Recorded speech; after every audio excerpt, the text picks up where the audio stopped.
আরে কি করতেছি বুঝতেছো না? বাড়ির মধ্যে আগুন লেগে গেছে তাই পানি মারতেছি। আব্বা আম্মা তোমরা দুজন ঠিকঠাক আছো তো? আল্লাহ তোমার কাছে লাখো কোটি শুকরিয়া, আমার পুরো বাড়ি জ্বলে গেছে, সব জ্বলে গেছে, কিন্তু আমার আব্বা আম্মা ঠিকঠাক আছে। এই সবুজ, তুই কি পাগল হইছস? হ্যাঁ, কোনো কিছু জ্বলে যায় নাই, কারো শরীরে আগুনও লাগে নাই, এই বাড়িতেই আগুন লাগে নাই। আমারে মিথ্যা সান্ত্বনা দিও না মা, আমি বিশ্বাস করি না। আমার বউ শান্তি ফোন দিয়ে আমারে বলছে পুরা বাড়িতে আগুন লেগে গেছে। আমার বউ কই? সে কি বাইসে আছে নাকি আগুনে জ্বলে পুরা মরে গেছে? বাসার সবকিছু ঠিকঠাক আছে, আমিও ঠিক আছি, কিন্তু আগুন এখনো নিভে নাই, আগুন এখনো জ্বলতেছে।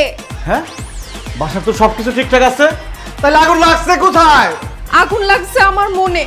কি ভাই সব? তাহলে বাসার মধ্যে পানি মারা লাভ নাই, পানি মারতে হবে আমার বউর গায়ে।